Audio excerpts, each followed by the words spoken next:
Então, meus queridos e queridas, muito bem-vindos. Nossa aula de hoje, Direito do Consumidor, Banco de Dados e Cadastro de Consumidores. Seguindo aqui no meu chimarrãozinho, para a gente poder conversar sobre esse tema tão importante, né? Um tema tão prático como todos os que a gente vem trabalhando aqui ao longo das nossas aulas. Esse tema, pessoal, ele tem uma característica, especialmente no que toca à matéria de banco de dados, por ter sido bastante construído na jurisprudência e aquilo que foi se apaziguando em matéria jurisprudencial, né, sobre o que a gente precisava ter de diretivas mais exatas, mais detalhadas sobre a conduta desse fornecedor, para que ele não viole regras relativas à proteção dos direitos de personalidade, os direitos fundamentais do consumidor, ao inserir o nome do consumidor em banco de dados, né? Questões como tem que dar ciência ao consumidor ou não tem que dar ciência?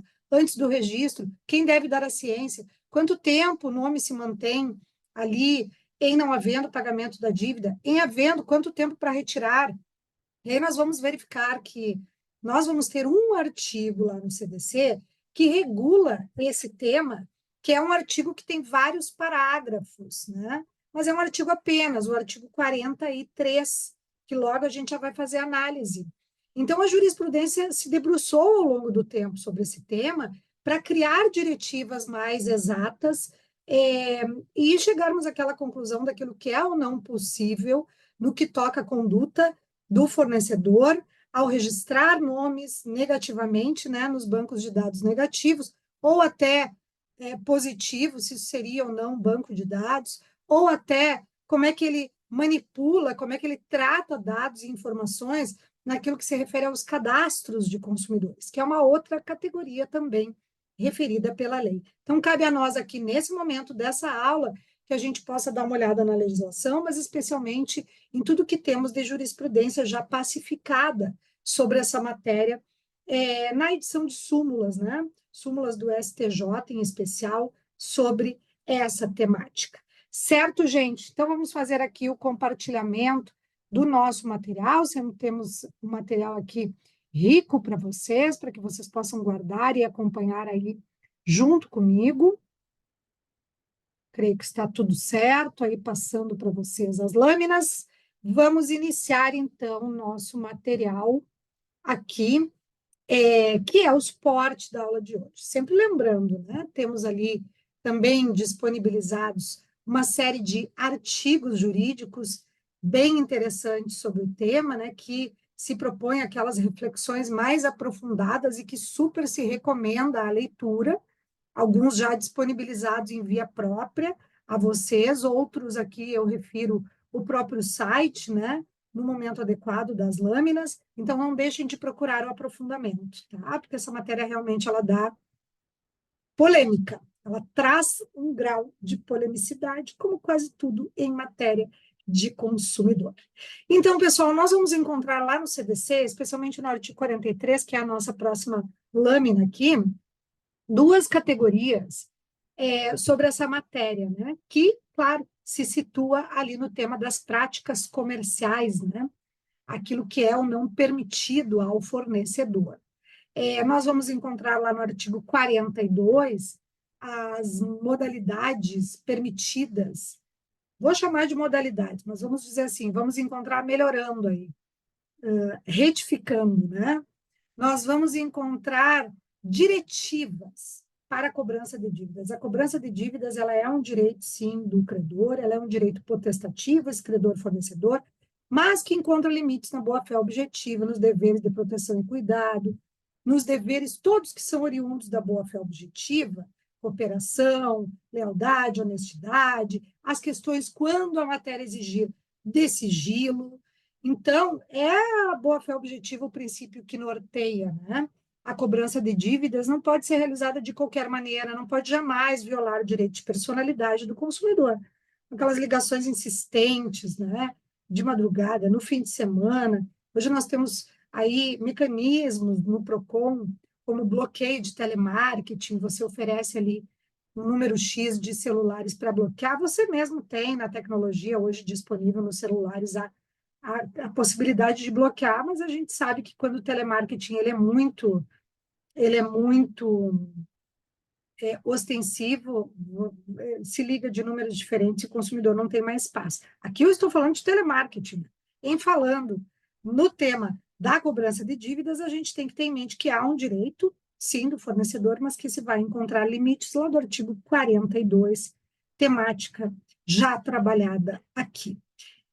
Essas são as duas categorias, pessoal. O cadastro de consumidores e o banco de dados. Eu coloco aqui para vocês, nessa lâmina, uma noção inicial, né, dessas duas categorias. A lei vai dizer, lá no artigo 43, eu já vou passar aqui na lâmina para verificar junto com vocês, olha só. A gente vai encontrar no caput que o consumidor, sem prejuízo do disposto do artigo 86, terá acesso às informações existentes em cadastros, fichas, registros e dados pessoais e de consumo arquivados sobre ele, bem como sobre as suas respectivas fontes. O caput vem dizer que é direito do consumidor a informação ampla e restrita sobre tudo que versar sobre o nome dele, sobre a pessoa dele. Né? Informações como nome, CPF, RG, e-mail, endereço, telefone, várias informações que nós fornecemos quase que diariamente quando contratamos, especialmente no meio virtual. Né? Então, de onde veio essa informação? Quem repassou? Né? Para que eu saiba se é verídico ou não essa informação que está disponibilizada no mercado de consumo sobre a minha pessoa, meu nome como consumidor, e que impacta aí até numa concessão de crédito, por exemplo, futura. Então, isso é o que diz o artigo 43. E lá, no parágrafo 4º, nós vamos encontrar a determinação de que bancos de dados e cadastros relativos a consumidores, serviços de proteção ao crédito e congêneres são consideradas entidades de caráter público. Isso aqui muito é questionado em concursos públicos, como vocês vão verificar depois nas questões, né, que a gente disponibiliza para que vocês exercitem. Então, olha só, a lei diz que ambas as figuras se classificam como entidades de caráter público. Mas é comum, pessoal, que vocês encontrem na doutrina doutrinadores dizendo que a índole do cadastro de consumidores ela pode, em determinadas situações, ser mais privada e a de banco de dados será sempre pública. Por que se diz isso? Porque em algumas situações a reunião de informações sobre o consumidor, no cadastro de consumidores, ela pode ficar numa índole mais privada. Por exemplo, eu procuro uma loja para abrir um crédito e eu vou pagar. Exemplo, né, de uma loja que todos conhecem, lojas Renner ou lojas C&A, né, que trabalha com o carnê de pagamento e vai aí dividindo em parcelas aquela compra. Eu forneço uma série de informações a meu respeito à loja para ter direito de abrir essa modalidade de crédito, né? Isso tem uma índole privada, porque a Renner não pode, em tese, repassar a ninguém as minhas informações. Mas a lei vai dizer que cadastro de consumidores também tem essa índole pública, porque a tecnologia evoluiu muito, né? E a forma que a gente tem hoje de reunir informações do consumidor, mediante vários instrumentos que são utilizados, por exemplo, no meio tecnológico, tem caráter público. Eu vou dar o exemplo do EGOV. O EGOV é um sistema de cadastro de consumidores, né? Ali eu tenho senha, eu tenho e-mail, em todos os meus dados pessoais ali armazenados, e que não deixa de ter esse caráter público, porque vinculado ao Estado. Tá? Então, pessoal, cuidado quando se fala em cadastro de consumidores, dependendo da situação, se pode ter uma índole mais privada, né? Mas a lei vai dizer, para fins de resposta de prova de concurso, que vai questionar ipsis literis o que diz a lei, que ambos têm essa índole pública. Mas a índole pública mesmo, na veia, na prática, né, em que pede lá no parágrafo 4º, tem que ambos têm índole pública, são entidades de caráter público, os bancos de dados, eles têm essa índole pública total, porque o banco de dados significa, o Brasil segue o sistema da negativação do nome do consumidor, que não é considerado bom pagador, porque está inadimplente, né? Por meio dessa negativação de nome em órgãos de proteção ao crédito, a exemplo do SPC e do Serasa. E aqui a gente dá uma breve notícia, né, da conceituação. Então, esses têm índole pública. A partir do momento que o consumidor deixa de pagar as suas contas e tem o seu nome devidamente, porque existem casos de inscrições indevidas, no SPC, no Serasa, isso está disponível a todos que acessem esse serviço para buscar essa informação. Diferentemente do cadastro de consumidores, que segue aí um dever em regra de sigilo, né? Nós vamos verificar que a gente vai mudando um pouco essa ideia quando fala de credit score, de score de crédito, e a gente vai falar disso em momento próprio, né? Os tribunais superiores já definiram que não se trata de banco de dados e que não precisa nem da autorização do consumidor para buscar as informações que vão criar aquele cadastro positivo, né? Para dizer que ele é um bom pagador, e sim, a ele é interessante fornecer um crédito, por exemplo. Mas isso é um tema que a gente vê logo a seguir. A ideia principal que eu quero que vocês fiquem agora é com essa diferença, né?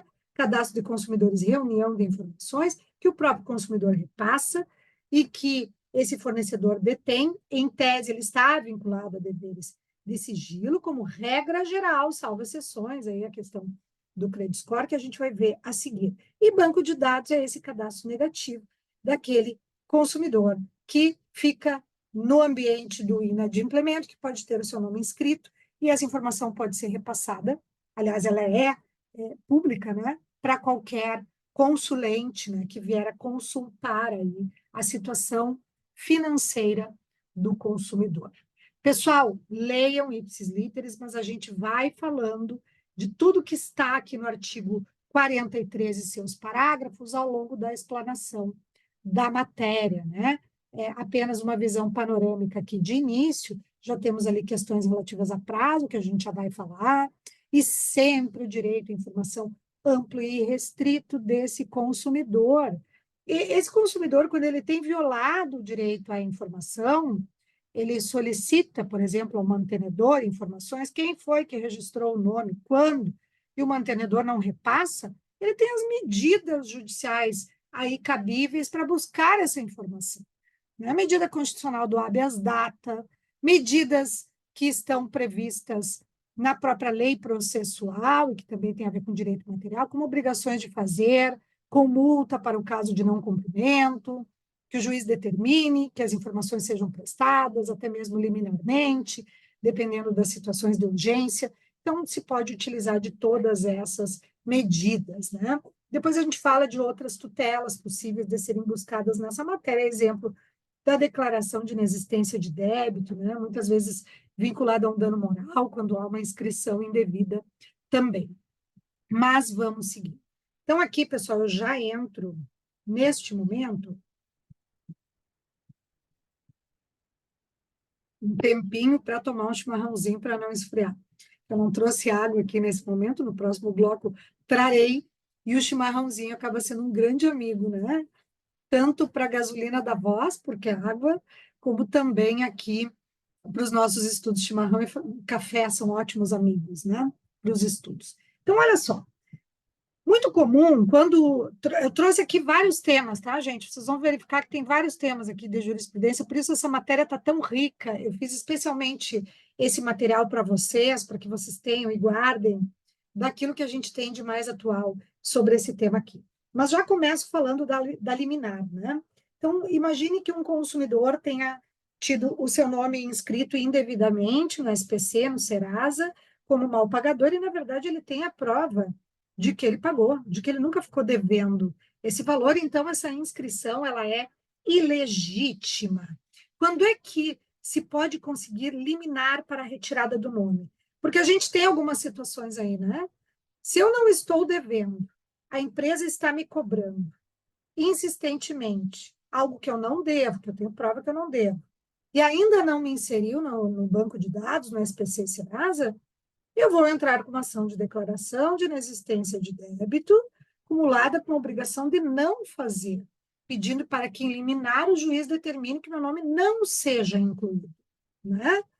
Agora, se o meu nome já foi incluído e eu tenho prova de que eu paguei, eu vou entrar com uma ação de declaração de inexistência de débito, uma ação de índole declaratória, para dizer que eu não devo nada, acumulada aí com dano moral, né? Porque cabe dano moral e ele é in re ipsa, já falamos isso em outro momento, mas eu vou novamente reforçar aqui, e ainda a obrigação de fazer para retirada do meu nome, liminarmente, assim, com medida de urgência, que não posso ficar com meu nome comprometido, meu crédito comprometido, sob pena de ter prejuízos aí, inclusive de ordem moral, em relação a isso. Né? E posso pedir, sim, para combinar a multa por dia de descumprimento. Então, aqui eu vou pedir para retirar de forma emergencial. Em qualquer situação que essa liminar será concedida? Claro que não. A gente sabe que liminar e as tutelas de urgência previstas lá no CPC, né, especialmente o artigo 300, que fala da tutela de evidência e a tutela de urgência, elas precisam de algumas comprovações. E aqui eu coloquei para vocês bem objetivamente o que a jurisprudência exige. Então, isso tem que aparecer na minha peça, né, na minha petição. Que eu tenho uma discussão judicial ajuizada, né? Então, eu estou com essa ação discutindo a inexistência do débito. Que eu tenho a fumaça do bom direito, né? Tudo indica ali que eu tenho aquele direito. Imagine que eu tenha juntado, inclusive, a comprovação que eu paguei essa dívida e que eu estou inscrita por ela, por aquele credor. Então, é uma verossimilhança que é praticamente uma certeza do meu direito. Relação com a jurisprudência do STF ou STJ em matéria de banco de dados, que basicamente são esses critérios aqui. E, se acaso eu estiver discutindo que eu devo, o credor fornecedor está me cobrando 100, eu devo 50. Os outros 50 que ele colocou a mais é em virtude de cobranças abusivas. Multa abusiva, que não cabe naquele caso, encargos que não podem me ser atribuídos, por exemplo, taxas que a jurisprudência já considera que são abusivas. Então, ali eu vou discutir que eu tenho uma parte que é incontroversa, que eu devo, e a outra que é controversa. Então, aquilo que você está assumindo que você deve, você deposita como parcela incontroversa. Então, nessa ação, você vai solicitar também que você possa consignar em juízo, se for o caso mensalmente, né? Se for parcelas, enfim, por exemplo, um financiamento, os valores incontroversos. Comprovado isso aqui, pessoal, tudo junto, concomitantemente, né? Nós temos a possibilidade certeira, eu diria, de ganhar a liminar para a retirada do nome. Então, essa matéria é bem prática, bem interessante. Eu vou referir para vocês ao longo da aula de hoje várias vezes enunciados, direções, orientações, que eu não coloco como súmula, mas que eu coloco como uma matéria que está, eu não digo pacificada, mas quase pacificada, né? Que é uma matéria que tem uma direção jurisprudencial majoritária em tribunal superior e que, inclusive, foi consignada aquela direção na chamada jurisprudência em teses, né? Especialmente do STJ. Eu junto aqui um boletim único, que é o boletim número 59, que eu, inclusive, deixo para vocês disponibilizado lá, em arquivo único, né? Jurisprudência em teses, STJ, em matéria de banco de dados. Aí tem várias matérias, mas que a gente está trabalhando aqui nas nossas lâminas também. Certo? Então, não esqueçam desse detalhe para a concessão da liminar. Muito bem. Esse consumidor, ele tem que ser avisado previamente ou não que o seu nome está sendo inserido em banco de dados negativo. A pergunta é: será que esse fornecedor tem que enviar um aviso e como será enviado esse aviso, caso tenha que enviar, dizendo, olha, última chance de pagar a dívida sob pena de comprometimento de direito da personalidade, porque direito ao nome é um direito da personalidade, né? E também aí estão envolvidos outros direitos da personalidade, privacidade, por exemplo, ao lançar o nome de forma pública como mal pagador, né? Então, há esse direito desse consumidor de purgar a mora, de dizer, não, agora vou me inscrever, agora eu vou pagar, né? Me aliviei, agora eu tenho dinheiro, eu vou pagar. Ou não há esse dever do fornecedor em avisar. E aí aqui nós vamos encontrar algumas direções, tá? Veja o que diz, eu deixei aqui um recurso especial, deixa eu lembrar do que diz aqui. Ah, esse recurso especial, esse julgamento ali do STJ, fala no chamado princípio da eficiência, né? Dizendo que a notificação do consumidor referente à inclusão do seu nome em banco de dados poderia ser realizada por e-mail ou por mensagem de texto, desde que haja prévia comunicação da inclusão. Então, há necessidade de avisá-lo, sim. É a mesma coisa quando a gente fala no corte de luz, né, pessoal? Tem que avisar que está sendo cortada a luz. A diferença desse julgado aqui, e que inovou, né, nesse caso, é que se discutia um tempo atrás se havia necessidade de comunicar ao consumidor por aviso de recebimento, por AR, que é aquele sistema do correio que prova que ele recebeu. E ainda mais, né, AR por mão própria, que quem recebeu foi aquela pessoa. E aí, hoje, nós temos já o entendimento de que não precisa ser dessa forma, porque nós temos a comunicação inclusive tida como meio de prova judicialmente, né? Totalmente tecnologizada. Então, e-mail, mensagem de texto de celular com aviso de leitura, comprovando que aquele era o celular da pessoa, SMS, seria considerada, sim, como ciência válida para fins de comunicação prévia exigida. Então, o que, que diz a súmula 404? Exatamente isso, que é dispensável o AR, o aviso de recebimento, que durante algum tempo se entendeu como sendo indispensável. Agora não precisa mais, pode ser por e-mail, pode ser por MSS, desculpa, SMS. Pode ser também, e aí é um pouco mais polêmica essa questão, mas tem se entendido como válida, inclusive para fins de citação, né, de um processo judicial, por WhatsApp, contanto que tenha comprovação de que aquele celular é daquela pessoa, e aí se fala na foto correspondente. É um problema, né? Porque hoje em dia existem clonagens de números de celular, onde aparece a foto, existem meios automatizados de recebimento de mensagens, por exemplo, na pessoa jurídica, que não comprova que a pessoa recebeu naquela hora, mas se ela mantém como pessoa jurídica dela, ela tem a obrigação de olhar. Então, tem que ter cuidado também, que pode ser considerada válida por WhatsApp. Mas o que é indiscutível é que por e-mail, SMS tem validade, não precisa ser por AR, súmula 404. Súmula 359. Quem é que deve avisar o consumidor que ele está sendo inscrito? Será que é o fornecedor de produtos ou serviços ou é o órgão mantenedor? O SPC, o Serasa. E há uma súmula 359 dizendo que a obrigação é do órgão mantenedor. Agora, recomenda-se, e muito, pessoal, mesmo que a gente não tenha essa direção aí oficializada, que o fornecedor faça esse aviso. Né? É tão simples, manda um e-mail, manda mensagem de texto. Ah, mas não tem mais esse e-mail. Bom, mas aí também é do consumidor a obrigação de manter os dados, né? Atualizados. E mais, esse e-mail aqui que se aceita tem que ter aviso de recebimento de leitura. Tá? Não é qualquer e-mail. Então, tem que ter esse mecanismo.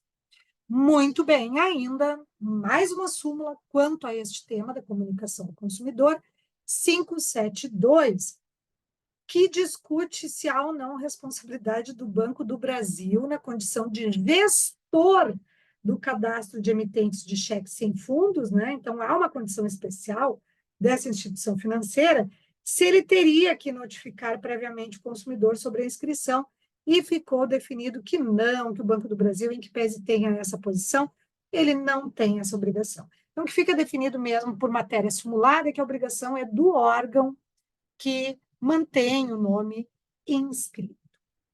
Feito, gente, agora vamos falar um pouquinho de prazo da inscrição do nome. Nós sabemos que nome é direito de personalidade, né? Nós sabemos que direitos patrimoniais prescrevem quando eu tenho direito violado ou decaem quando eu tenho direito potestativo. Então, nenhum direito dura para sempre. Nem mesmo um crime viabiliza o Estado na pretensão, digamos, condenatória, né, em relação ao agente que cometeu o delito, que infinitamente, por tempo indeterminado, busque a condenação desse agente criminoso. Então, os crimes também prescrevem, claro que num tempo maior. Então, não seria viável dizer que, mesmo que o consumidor não pague a dívida, ele nunca mais vai ter crédito no mercado de consumo. As razões para o não pagamento são infinitas, mas aqui a gente nem entra em razões. Então, há o prazo máximo, sim, de 5 anos para mantença do nome negativado. Se em 5 anos não pagou a dívida, tem que retirar o nome do cadastro negativo, restaurando ao consumidor o direito de crédito, porque o direito da personalidade é mais importante do que esse direito de crédito do fornecedor, credor. Tá? Então, o prazo é o prazo máximo de 5 anos. E tem uma ressalva aqui. Independentemente da prescrição da execução. Então, veja bem, às vezes o tempo exigido para que eu tenha pretensão executória, né? Executória é quando eu já tenho um título executivo, eu vou lá direto buscar o pagamento da dívida, já penhorando tantos bens quantos bastem para esse pagamento, matéria de execução. Quando eu tenho um título extrajudicial, por exemplo, uma nota promissória, uma duplicata, um cheque, um contrato assinado por 2 testemunhas que atesta a dívida, eu vou direto para a execução. Eu não preciso entrar com uma ação de cobrança comprovando que eu tenho aquele direito de crédito. Eu vou direto para a execução, eu encurto um caminho. Isso acontece também quando eu tenho um título executivo judicial, que é uma sentença em meu favor, que constitui um crédito em meu favor, transitado em julgado. E aí eu vou executar por meio do cumprimento de sentença, tá, dos artigos 523 e seguintes, por ali você encontra cumprimento de sentença lá no CPC. Muito bem. A execução, ela pode prescrever muito antes de 5 anos. Vou dar um exemplo aqui. A pretensão na execução das parcelas alimentares, de alimentos, prescreve em 2 anos, está lá no artigo 206 do Código Civil, um dos seus parágrafos.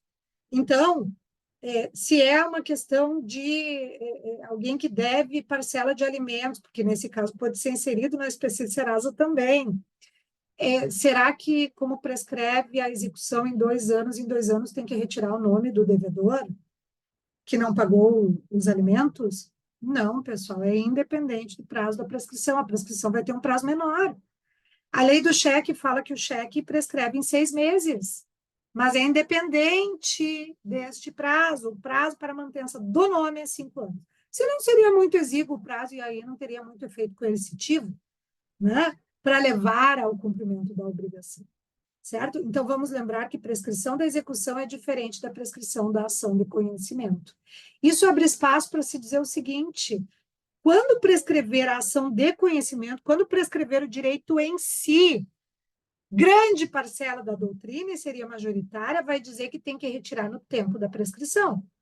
Por exemplo, se o direito em si prescreveu em 3 anos ou em 4 anos, né? Aí, ou decaiu, não teria mais por que manter o nome, porque eu não tenho mais nem direito de ação, por que manter o nome? Né? Então, essa é uma temática relativa à diferença que a gente tem que fazer entre prescrição da cobrança do direito material em si e prescrição da execução. Olha o que diz o parágrafo 5º ali em verde. Consumada a prescrição relativa à cobrança de débitos do consumidor, não serão fornecidas pelos respectivos sistemas de proteção ao crédito quaisquer informações que possam impedir ou dificultar novo acesso ao crédito junto aos fornecedores. Resumo da ópera. Tempo máximo, pagou ou não pagou a dívida. Se pagou, tem que tirar muito antes, como a gente vai ver. Se não pagou, 5 anos. Se prescrever o direito em si, né, a prescrição da ação de conhecimento em menos tempo, retira naquele tempo da prescrição. A prescrição da execução não importa aqui para o prazo de 5 anos, tá bem? Então, essa é a regra que a gente vai encontrar aqui. Vejam que só ler o que diz a lei não é o suficiente, a gente tem que adentrar aí em conhecimentos de processo civil. E a quem cabe a exclusão do nome do consumidor devedor quando deve ser excluído? Súmula 548 do STJ. Incumbe ao credor, foi ele que inseriu. Exemplo, Lojas Renner, Loja C&A, inseriu o nome do consumidor porque ele não pagou a dívida. Bom, é ele que tem que retirar, né? Funciona muito esse pedido de retirada, você não vai imaginar que por osmose os fornecedores vão ter todo esse cuidado. Por notificação extrajudicial, esse consumidor é interessado, notifica extrajudicialmente, concedendo um prazo, dizendo que passou o prazo previsto pela lei, ou que está prescrito, e conforme o artigo 43, parágrafo 5º, então tem que retirar antes dos 5 anos, por exemplo, ou já se operou o prazo de 5 anos, já se consumou esse prazo e tem que retirar, então dá aí para credor, ex-credor, né, porque agora não tem mais exigibilidade, fornecedor, o prazo de 5, 10 dias para que ele retire, ou de 48 horas, você notifica extrajudicialmente, comprovando que recebeu. Eu sempre gosto do AR para as notificações, que não tem dúvida, mas pode usar meios tecnológicos também, que provem cabalmente o recebimento, sob pena de constituição imóvel. Né? Aí você já tem uma prova para instruir a atuação, se for o caso, inclusive o dano moral pela não retirada em tempo hábil.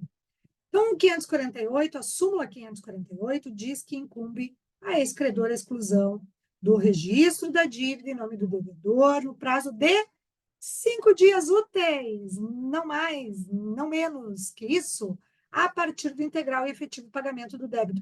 Pessoal, entenderam o que eu falei da notificação? Que eu falei que a tua notificação pode ter prazo de 48 horas, pode ter prazo de 24 horas. É outro prazo. Então, eu espero 5 dias úteis, ou eu já mando a notificação dizendo, olha, 5 dias úteis que termina na data tal, sob pena de constituição imóvel, tem que retirar o nome. Ou se já passaram 5 dias úteis, você notifica dando um prazo e limite, sei lá, 24 horas, porque já se passou este prazo e o credor tem que retirar imediatamente. Beleza? 5 dias úteis. Esse prazo de 5 dias úteis, pessoal, não posso deixar de falar isso, ele se opera quando a dívida foi paga, então eu estou avisando que paguei a dívida, eu mandei o comprovante, tem no máximo 5 dias úteis para retirar. E também no caso de já ter se operado ali os 5 anos do prazo máximo, que pode manter o nome inscrito. Tá? E aí vem esses 5 dias úteis. Muito bem. Vou falar desse ponto aqui, que tem várias questões a respeito, né, da anotação pré-existente. E aí a gente finaliza esse bloco para partir para o próximo bloco. Então, veja bem, imagine o seguinte, o consumidor tem 3 dívidas, a gente falou disso já em outro momento, mas eu vou contextualizar aqui, porque aqui a matéria está mais detalhada, é um momento próprio, né? Nós falamos disso aqui quando trabalhamos a questão do dano em re ipsa, isso... Não, pessoal, eu acho que eu estou confundindo, vocês me perdoem, estou confundindo com responsabilidade civil. Mas, enfim, se não falei, estou falando agora. Vamos lá. Anotação pré-existente. Imagina que o consumidor tem 3 dívidas, cada uma com um credor diferente. Uma nas lojas Renner, que venceu 5 de março, loja C&A venceu 5 de abril, e a outra com uma loja de computadores, que venceu 5 de maio, certo? Esse consumidor não pagou a dívida das lojas Renner, que venceu em 5 de março. E aí, as lojas Renner, ele foi devidamente comunicado, né, tudo dentro da regularidade, e lojas Renner, no seu direito potestativo, enquanto credora, insere o nome desse consumidor no SPC e Serasa. Então, essa inscrição é legítima. Passa um tempo, esse consumidor pagou a conta da C&A, de 5 de abril, pagou a conta da loja dos computadores, de 5 de maio. E as lojas C&A inscrevem o nome do credor indevidamente, porque não poderia ter inscrito, né? Ele efetivamente tinha pago essa dívida, ele tem prova disso, nos órgãos de proteção ao crédito. Então, a pergunta que se faz é legítima a inscrição da C&A? É claro que não, porque não pode se inscrever se o consumidor ele não estava devendo nada. Então, é uma prática que não é considerada regular. Mas a questão aqui é nexo causal. Como o dano moral é presumido, né, ele é em re ipsa pela inscrição indevida, esse consumidor ingressa com ação contra a C&A, dizendo que contra a C&A é indevida. Mas a inscrição da Renner, que é pré-existente, ela é devida. E o consumidor não fala nada. E a C&A vem em sua defesa dizendo, olha, eu não devo nada, porque de qualquer maneira ele teria a restrição do crédito e o nome inscrito de forma devida, então não tem nexo causal. Vocês entendem? Porque o nexo causal é com a primeira loja. E com ela a inscrição é devida, então não há dano moral. E essa matéria é simulada quando diz a súmula 385, que dá anotação irregular em cadastro de proteção ao crédito, não cabe indenização por dano moral. Quando pré-existente legítima inscrição, ressalvado o direito ao cancelamento. É claro que o consumidor tem o direito de pedir para a C&A cancelar a inscrição que é indevida, mas é uma questão de nexo causal, que não existe para o dano moral. E aí, lembrando que toda e qualquer responsabilidade civil tem que seguir aqueles pressupostos, conduta, dano, nexo causal, imputabilidade, anexo de imputação, a gente tem que avaliar isso. Então, esse é o motivo pelo qual não será responsabilizada o pagamento de indenização por danos morais às lojas C&A. Certo, gente? Agora, essa não é uma verdade absoluta. A gente tem uma flexibilização da aplicação da súmula 385, quando o Tribunal Superior realiza uma técnica de controle para lidar com os precedentes judiciais. Vocês sabem que a matéria dos precedentes, se não sabem, vão estudar isso a fundo em processo civil, ela tem tido cada vez mais força na jurisprudência, né? É uma matéria que tem origem no common law, na regra do precedente. A gente sabe que para o direito norte-americano, a verdadeira fonte suprema do direito da common law é o precedente, é a jurisprudência, né? Que vai se pacificando, que vai se formalizando em determinado sentido. A nossa fonte suprema ainda é a lei, mas cada vez mais, pessoal, a jurisprudência ocupa, como fonte de direito, um lugar de destaque no ordenamento jurídico, se aproximando dessas ideias da common law.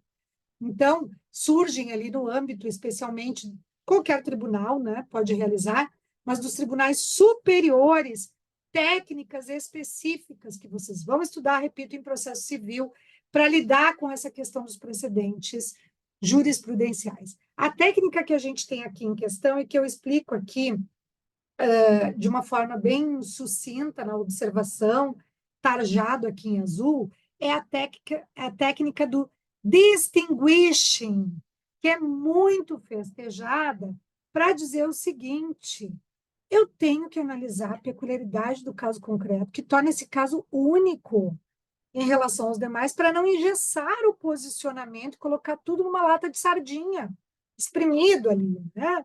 Porque existem situações e situações, ainda mais envolvendo o direito de personalidade. Então, quando a situação posta em jogo, ela é daquele caso, completamente diferente do que a grande maioria das situações nas quais a jurisprudência tem aplicado a súmula 385 para dizer que inscrição pré-existente afasta o dano moral, mesmo que exista outra que é ilegítima, eu tenho que analisar peculiaridades do caso. Olha esse caso que eu coloquei aqui para vocês, na tarja em verde, da flexibilização.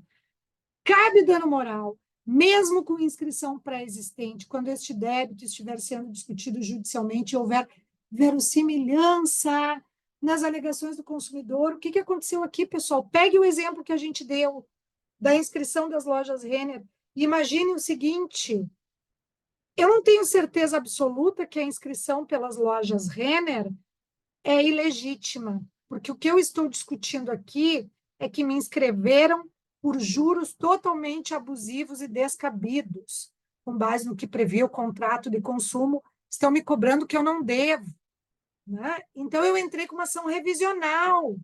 Eu estou discutindo isso em juízo. E eu já obtive, neste momento, inclusive, uma sentença de parcial procedência, dizendo que, muito provavelmente, aquela inscrição é indevida, porque ali há abusividade. Só que não transitou em julgado ainda cabe recurso. As lojas Renner ainda poderão recorrer dessa decisão. Então, aqui eu tenho um caso diferente. Está quase confirmado o meu direito, no sentido de entender que essa inscrição pré-existente ela pode ser indevida. Então, nesse caso, não vai aplicar a súmula 385.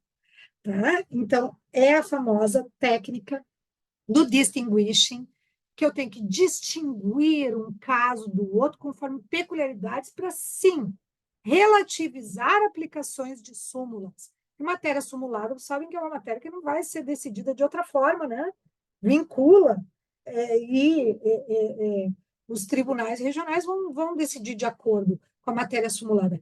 Mas a gente vai poder utilizar dessa técnica e falar disso nas nossas peças, quando eu tenho uma peculiaridade muito própria do meu caso, podendo fugir da aplicação, inclusive de matéria simulada. Tá, gente? Isso é muito interessante.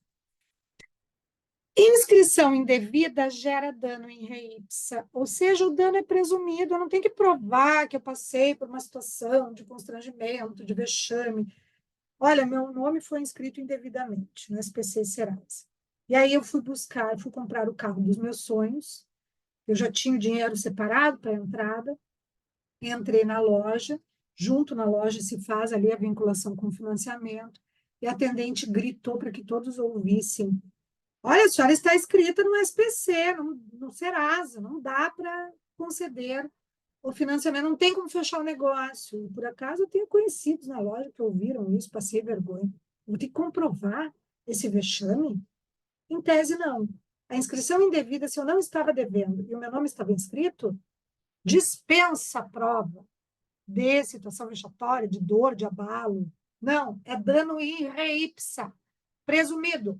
Basta que eu comprove a inscrição aqui com o papelzinho do SPC Serasa, quem me inscreveu foi o credor X, e que eu comprove que a dívida foi paga, que eu nunca estive devendo, que eu tenho direito à indenização por dano moral. Agora, eu sempre digo que, em virtude do princípio da reparação integral dos danos que está posto lá no artigo 944 do Código Civil, quanto mais você modular todos os prejuízos, né? Se tem mais uma vergonha além disso, você vai ter um adendo no valor indenizatório. Então, em regra, uma inscrição indevida, dependendo se é JEC, se é procedimento comum, se é JEC federal, se é JEC estadual, ela vai oscilar ali entre 2, 3 mil reais até 10 mil reais, né? Mas, via de regra, é isso, é 2, 3 mil, né, na inscrição indevida, mas pode oscilar até 10. Agora, eu vou comprovar que eu tive uma vergonha absurda, que eu deixei de fechar o negócio, que eram os meus alunos que estavam lá, eu sou professora de consumidor, olha a vergonha que eu passo perante meus alunos. Como é que eu vou provar para eles que isso não era verdade? Né? E aí eu posso ter um adendo, porque os danos foram além. Né? Veja, é violação do meu direito ao nome, né? Mas eu tive também uma dor, um abalo maior. E aí eu posso modular melhor. Mas o dano é em re ipsa para aquele critério base, né, da quantificação usual lá, que se confere como condenação nesses casos, né, por dano moral. Retirada do nome após a quitação. Será que eu repeti essa súmula, pessoal? Eu repeti, queridos. Então, essa aqui eu vou retirar o item 7, porque esse aqui a gente já trabalhou, acho que eu reorganizei depois, né? A quem cabe a inclusão do nome, que fala dos 5 dias úteis que nós já comentamos. E aqui, o que temos? Vou falar mais dessa lâmina, então, nesse bloco. Prazo para indenização e inscrição indevida. Qual é o prazo que eu tenho para entrar com ação? Quando se trata de inscrição indevida de nome, né? E aí, a discussão se eu vou aplicar aquele prazo dos 5 anos do artigo 27 do CDC, que é o artigo que se refere à responsabilidade por fato do princípio ou do serviço. Lembram que a gente falou que a responsabilidade por fato ela envolve acidente de consumo, via de regra, aquelas situações nas quais o consumidor é ferido na sua integridade psíquica e física, né? E que eu tenho violação ao princípio da segurança. E aí, o que se discute na jurisprudência é se aplica esse prazo dos 5 anos, se essa inscrição indevida seria um acidente de consumo, seria simplesmente uma violação do direito de crédito, né? E aí, como o CDC não prevê um prazo mais específico, nós vamos, no diálogo de fontes, aplicar o prazo de 3 anos lá do artigo 206, parágrafo 3º, inciso 5º. E essa é a determinação em jurisprudência de teses lá do STJ, pessoal. Então, atenção, o prazo de 3 anos aqui, por não ser exatamente uma típica hipótese de acidente de consumo e não ter um prazo mais específico para este caso, por se tratar de abalo de crédito mesmo, né? Que tem a ver com direito patrimonial, e por isso dano em re ipsa. E aí nós vamos atentar aquele prazo de 3 anos, tá? Então é importante essa informação aqui para que vocês não fiquem esperando, quando tiverem uma situação como essa, se fiando no prazo de 5 anos. Vamos trabalhar com a ideia dos 3 anos. Mera cobrança indevida sem inscrição negativa não gera dano em re ipsa, é o que tem determinado também o STJ na jurisprudência de teses, aí trabalhando essa ideia de que eu preciso da inscrição indevida para que eu tenha o dano em re ipsa, né? Mera cobrança indevida não gera presunção de danos. Agora, a gente tem regras para cobrança de dívidas lá do artigo 42, né? Conforme já vimos e foi matéria da aula passada. E nessa cobrança indevida, não é que a cobrança em si seja indevida, o consumidor pode estar devendo, mas existem formas do fornecedor cobrar. Quando ele submeter o consumidor ao cobrar uma dívida, ainda que seja devida, né, a situações desnecessárias, constrangedoras, exageradas, que violem preceitos de boa-fé, de proteção e cuidado, aí eu tenho cabimento de dano moral por causa da violação do 42. Mas a ideia é de que não vai ser em re ipsa. Eu tenho que comprovar que ele mandou o devedor com a camiseta escrito devedor, escrito cobrador, e aí eu passei a maior vergonha ao receber a correspondência lá, porque eu estava junto com os meus vizinhos, enfim, são coisas desnecessárias. Coloca no mural da padaria o cheque sem fundo, o cheque já é um exemplo obsoleto, né, que ninguém usa mais, mas coloca no mural o Pix que foi recusado, né, e, portanto, aquele consumidor está devendo. São situações totalmente descabidas, irregulares, abusivas. Eu posso ter condenação por dano moral, mas não em re ipsa. O que é em re ipsa é a inscrição indevida. Tá bom, gente? Eu vou finalizar esse bloco aqui, continuo aqui no nosso item 10, no bloco 2, por uma questão temporal, para ficar mais equilibrado. Beleza? Vejo vocês lá.